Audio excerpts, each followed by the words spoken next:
retrouve aujourd'hui pour une nouvelle vidéo, la vidéo du mercredi.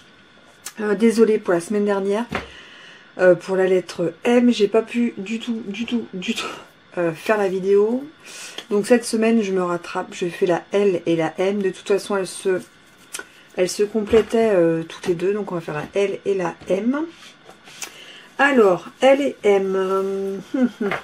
La M, non, la L, ça va être le mot lame. Donc les lames, moi, donc tout ce qui est massicot, donc les petites lames ici, donc une lame coupante et la lame de pli, les lames de ciseaux et lames de scalpel ou de cutter.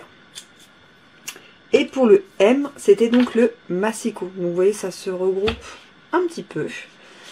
Donc c'est pour ça que je fais une vidéo 2 en 1 le même mercredi.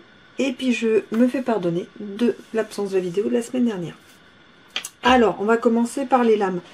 Les lames en fait, voilà, on en retrouve donc sur les massicots, donc les outils de découpe, sur les ciseaux, sur les scalpels, sur les cutters. Là vous voyez, j'en ai 2 différents. Voilà.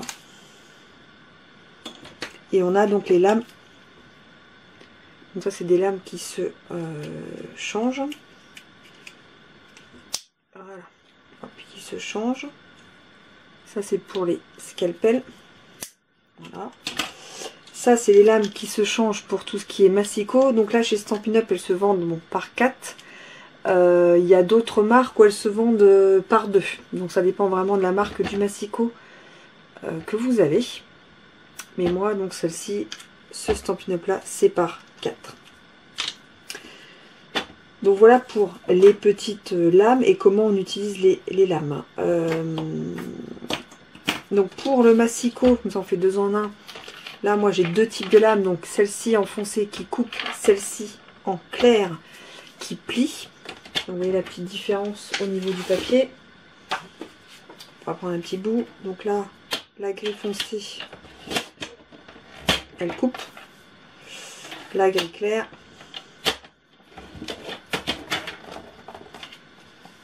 elle plie. Vous voyez? Voilà.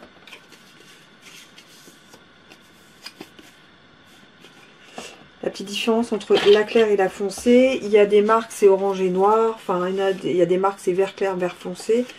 Voilà, mais bon, quand on a un massicot, franchement, il faut les deux. Celle qui coupe, celle qui plie. C'est, enfin moi je l'utilise à fond, à fond, à fond. Quand on coupe là, vous avez la, comment ça s'appelle, la petite rainure qui est ici. Et il faut que cette rainure soit vraiment propre. Vous allez voir qu'elle ne l'est pas du tout. Je cherche mon outil touche à tout. C'est ce que j'utilise.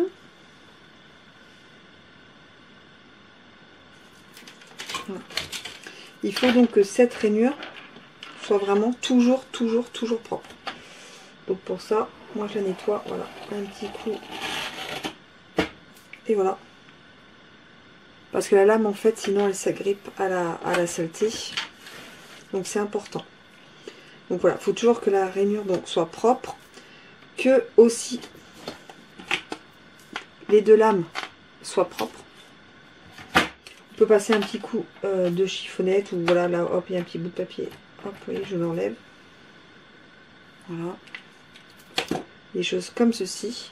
On nettoie aussi son massicot. C'est important de bien nettoyer son massicot, de pouvoir avoir des traces de colle. Donc là, je vais vous montrer les produits que moi j'utilise pour enlever les traces de colle. Alors, pour enlever les traces de colle, que ce soit sur les lames, que ce soit par exemple scalpel, si on coupe un papier alors qu'on avait mis plusieurs papiers avec de la colle au milieu, que ce soit les ciseaux, qu'on coupe du papier où il y avait de la colle ou